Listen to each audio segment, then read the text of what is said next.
Hello, my name is Merlin Marr-Johnson. I am Vice President of Salazar Resources, and this recording is a quick update to accompany the news release that came out on 13th of April.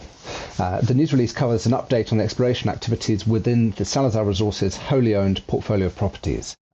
It starts off with a few notes on Los Santos, where we have covered about 12% of the area with mapping, geochemistry, soil geochemistry, and rock chip sampling. We have picked up a very interesting area just north of our second camp. And if you look at the map on figure 2, you can see that we've got two camps, one in the north, one in the centre, and just to the north of Camp 2, we've got this very interesting zone appearing, and mineralisation also being picked up to the northwest of that. Now, obviously, we've got a huge amount of the rest of the area to cover, but this is shaping up nicely as an initial drill target. We hope to cover the full area in the next couple of months and work up targets and apply for drill permits so that we can be drilling this in the second half of the year some stage.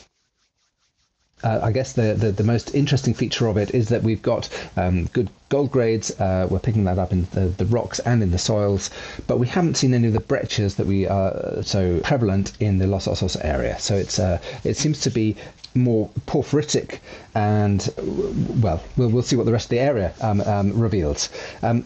Over at Los Osos, which is the other side of the Cangrejos deposit, which is the Lumina gold asset, 17 million ounces there. At Los Osos, we're drilling our third hole. We're down at a depth of 508 meters. It's got many of the same features that we saw in Osos 1, which, as a reminder, was 644 meters with not a single meter that didn't have gold in it. There wasn't a single sample that returned below detection limit. So we know that hole 1 was mineralized from top to bottom, which was key. The real question is kind of what is the grade going to be at Osos 3. Obviously, hole 1 was the first 244 meters were at 0.31 grams per ton gold. We'd like some sections of hole 3 to be higher grade than that. But again, we'll have to wait and see on that. We are logging, cutting, bagging that up, sending it off for assay, and that will come back to us in due course. We also comment about Macaramina, which is a project area down in the south of Ecuador. It's close to the border with Peru. It's 288 hectares in size, and we've completed a geophysical survey on that area. Lines 100 meters apart, ground geophysics, magnetics, and gravity. The reason for the gravity was that we were hoping to pick up some dense material, some VMS style signals, which we know works well. We know gravity works well at picking these up. It worked well in the south, to the southwest on the Tambo Grande deposits of northern Peru, and they have worked well in the Iberian Pyrite Belt down in the Rio Tinto area, for example. So we were hoping to pick up some dense material. Interestingly, we didn't get the dense material, but we did get a gravity low, so actually the opposite. And it coincides with the mag high, it coincides with mapped structure, it coincides with hydrothermal breccias and elevated assays at surface. And it's a possibility, or it could possibly be related to an intrusion of less dense material. A lot of the geology in the area is pilobasalts, kind of oceanic crust, quite dense, and we could have a lower density intrusion coming up within that. Anyway, the key point is that the geophysical anomalies tie in with the geochemical, which tie in with the geological anomalies, and so we're really developing some very nice drill targets there, and we're going through the process for applying for drilling permits, and we hope to be getting to drill that later towards the back end of this year, possibly depending how long those permits take to be awarded, possibly into the beginning of next year. We also talk about the Rumiñahui project, which is to the northwest of Quito. We are ready to do a 3,000 meter drill program there.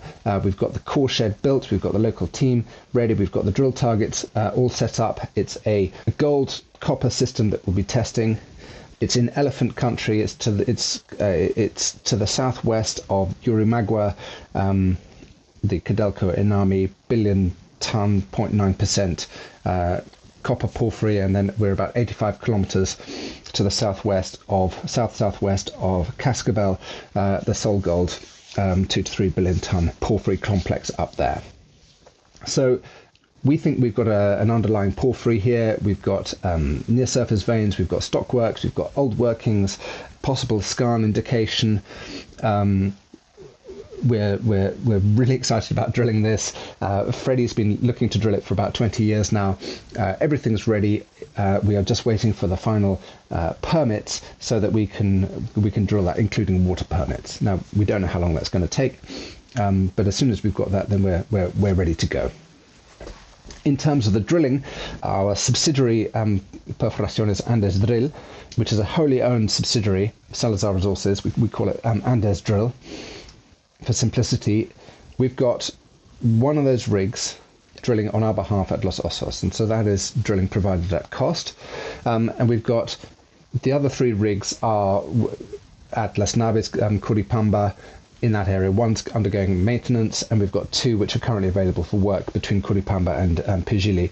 And we will be deploying those rigs in discussions with Adventus Mining across the portfolio, and when they're not needed there, we might be able to use them on our portfolio. But it's effectively, we can move them as the drilling schedule demands. The rigs provide cost-effective drilling services for the company.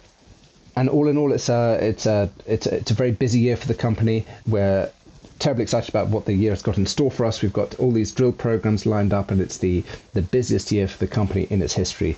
Never before has it drilled so many new projects.